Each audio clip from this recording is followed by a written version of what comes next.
Hello everyone, it's that time of the week on Durrett's Take where it's time to go over my top 10 games of the week for college football this week. And for this week, there is only basically 10 games because it's Conference Championship Week edition for the top games. So let's get started. Let's get started with number one, the game I'm looking forward to the most is 8 Alabama versus 1 Georgia, who are defined 5-point favorites. 4 p.m. game on CBS. For as much as we thought in September that there was no way Alabama could be a playoff team after that Texas loss, well, there's a small chance after all, thanks to a miracle play against Auburn last week. For Georgia, they should be in the playoffs, whether they win or lose, in my personal opinion. But it's better if they don't take that risk and just win the game. And for Alabama, they have improved throughout the season, and I think they will give Georgia a game this year. They usually play close. However, where the game will be won is at the line of scrimmage, and that's where Georgia actually has an advantage, in my opinion. I think in the fourth quarter, Georgia starts to insert its dominance, and the Bulldogs once again are the SEC champs and the #1 seed in the playoffs. I have Georgia winning 28-20. Next, you got number two. You got 5 Oregon, 9.5-point favorites versus 3 Washington. Friday night game on ABC, 8 p.m. A rematch for the ages will happen in Las Vegas Friday night. If Washington wins, they're in the playoffs for the first time since 2016. If Oregon gets revenge, then they could potentially be in the playoffs for the first time since 2014. The reason why I say could be is because if Alabama, Texas, Florida State all win, then there is a scenario where they may get left out. Since their strength of schedule is not as good as other one-loss teams. Washington and Oregon State would be their only 2 ranked wins. I believe Oregon learned its lesson from the Washington loss earlier in the year as far as when to be aggressive and when not to be. A lot of people are saying that despite the loss, that Oregon is the better team than Washington, as evidenced with them being a 9.5-point favorites. But if I'm Husky coaches and players and you're seeing all this, it's like, I know we won close last time, but the fact that everyone's being just disrespectful and saying that Oregon's automatically better, it's like, that's going to lit a fire under you, at least one would think. This is one of those coin flip type of games, so I won't be strong in my conviction here because it could go either way. But I'm just going to, give me the underdogs. I'm going to take Washington to find a way to get the win, and once again, they will make the playoffs. I'm winning 35-34. Also, one quick note there for the Oregon game. Oregon's kicker, very inconsistent.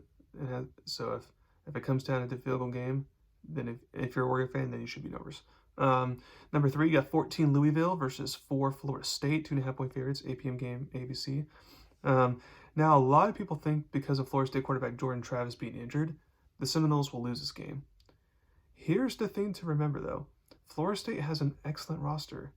Better than Louisville by far, as evidenced this past Saturday when Louisville got smacked by an average Kentucky team. So the only way Cardinals can get a win here, in my opinion, is if veteran quarterback Jake Plummer plays like a vet, and if head coach Jeff Brom outcoaches Florida State's head coach Mike Norvell. Also, they would have to hope Florida State's backup quarterback makes some rookie mistakes, which I can see happening, but I think the Seminoles figure out a way to squeak out a win here. Now, except for Florida State fans, for everyone's sake, it would be awesome for Florida State just to lose this game so they don't have to be mentioned in the playoffs. But if they win, like I say here, then they'll make the college football playoff committee debate between most deserving versus best team interesting. I have Florida State winning 21-16. Number 4, you got 18 Oklahoma State versus 7 Texas. For me, Texas, if it's an half-point favorite, by the way, that's a new game, ABC. Oklahoma State fooled everyone in the first half of last week against BYU, thinking they were going to not make it here, but due to them being close, they are here to face Texas. I like that these two teams haven't faced each other before, so then there could be some mysterious intrigue there. But other than that, I actually like Texas to win here, and honestly, the spread is right. They should win easily. The Cowboys are heavily reliant on their star running back, Ollie Gordon. Excellent running back. The problem is Texas has a really good run defense, one of the best run defenses in college football. So they're going to force the Cowboys to beat them through the air, which is something they struggle with. That's why they were down in the first half against BYU. They're throwing too much instead of running it. Then Oklahoma State on defense is statistically actually one of the worst defenses in the Big 12. So therefore, Texas should continue their offensive momentum and make this into a shootout. Give me the Longhorns to win and make their case to be in the playoff. I have them winning 41-20. Number 5, you got 16 Iowa versus 2 Michigan, 21.5-point favorites. 8 p.m. game on Fox. All Michigan has to do is win this game with head coach Jim Harbaugh back on the sidelines, and they're in the playoffs for 3 years in a row. Iowa's very good at defense. The problem is their offense is not. So therefore, I feel like the Hawkeyes can actually make this a game and keep it close in the first half. And in the second half, the Wolverines start to pull away, start their dominance, and Iowa won't be able to keep up. I have Michigan winning 23-6. So I'd actually take Iowa to cover there. Number 6, you got SMU versus 22 Tulane, 3.5-point favorites, 4 p.m. ABC game. Tulane is 1 win away from going back to the New Year's Six bowl game.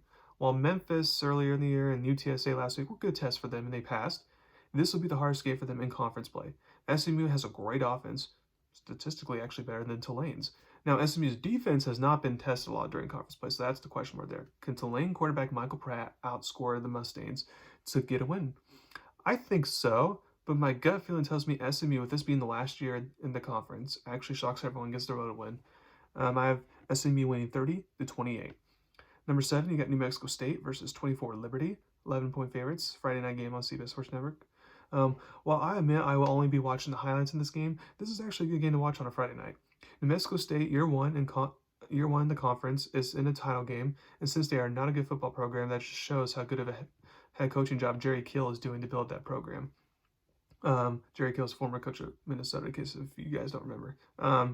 It's also Liberty's first year in the conference as well, and despite Hugh Freeze leaving last offseason, former Coastal Carolina head coach Jamie Caldwell has come in. The Flames haven't missed a beat. This is an important game for Liberty. If SMU wins and gets the upset, then Liberty would then be the highest ranked Group of 5 team, and they would get to go to New Year's Six bowl game. These two teams played back in week 2, and Liberty won easily, but things are different now. The Aggies are a better team than they were back in September, as evidenced by the Auburn win recently. I think the Aggies get the Flames all they can handle here, but somehow Liberty would just find a way to sneak out a victory to remain ranked. I had Liberty winning 28-24. Number 8, you got Miami, Ohio versus Toledo, 8-point favorites, a noon ESPN game.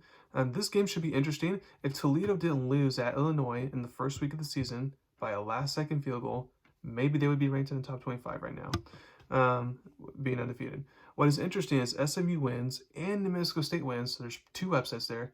And then Toledo feasibly could be the next Group of 5 team that the committee would potentially rank, and therefore be in a New Year's Six bowl game. It's a very slim chance, but still a chance. Although they'll find out before this game whether New Mexico State got the upset or not. But when these two teams played earlier in the year, it was a close game. I expect that to be the case once again. The main thing to watch out for is for Miami, Ohio. They are usually not playing in MAC title games. For Toledo, this is the usual for them. So I feel their experience would be a big factor here in helping them win the MAC once again. I have Toledo winning 23-16. Number 9, you got Boise State, 2.5-point favorites versus UNLV, 3 p.m. game Fox. In the Mountain West Conference, apparently if there's a tie for first place and head-to-head can't be a factor, then the computers tell them what to do. And the computers told them that Boise State should face UNLV, and the title game instead of San Jose State. Sucks for those fans. For UNLV to be in the Mountain West title game is amazing for that program. Head coach Barry Odom has done a great job, and year one will get Power 5 head coaching offers. Boise State, for them to be here with a 7-5 record and on an interim coach at this point is also amazing. If this game were in Boise, I would lean towards picking them, but since it's in Las Vegas and the program is starving for a conference title, I feel they'll shake off that San Jose State loss from last week, and they will play their best football to get the big win and get to double-digit wins on the season, which again is rare for UNLV football. I have UNLV winning 30-27. And then last but not least, you got Appalachian State versus Troy, who are 6-point favorites. It's 4 p.m. ESPN game.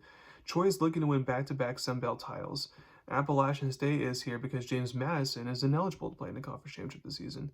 But Troy better not look at Appalachian State's 8-4 record. They almost beat North Carolina early in the year, and they did beat James Madison on the road.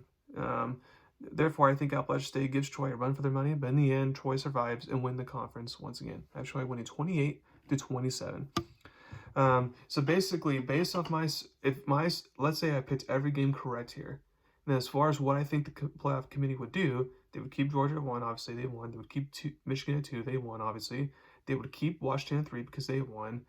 And then the debate would be, okay, do we keep Florida State at 4 because they won, or do we move up Texas as a one-loss Big 12 championship because their resume is just better at this point, and they would play Georgia better than Florida State with the backup quarterback would. So that's where the interesting debate would be. And then obviously if Oregon wins, or especially if Alabama wins, then the chaos ensues, and that'll be interesting to watch on Selection Sunday. Now, historically, the committee favors most deserving over best. Unfortunately, it is what it is. So we'll see what the committee does this week. I'm looking forward to it. Thank you very much. Listen to my podcast today. Please subscribe to my channel, Tony About Me. Next week, I'll kind of go out with my college football bowl projections and stuff like that. Thank you very much, and y'all have a wonderful day.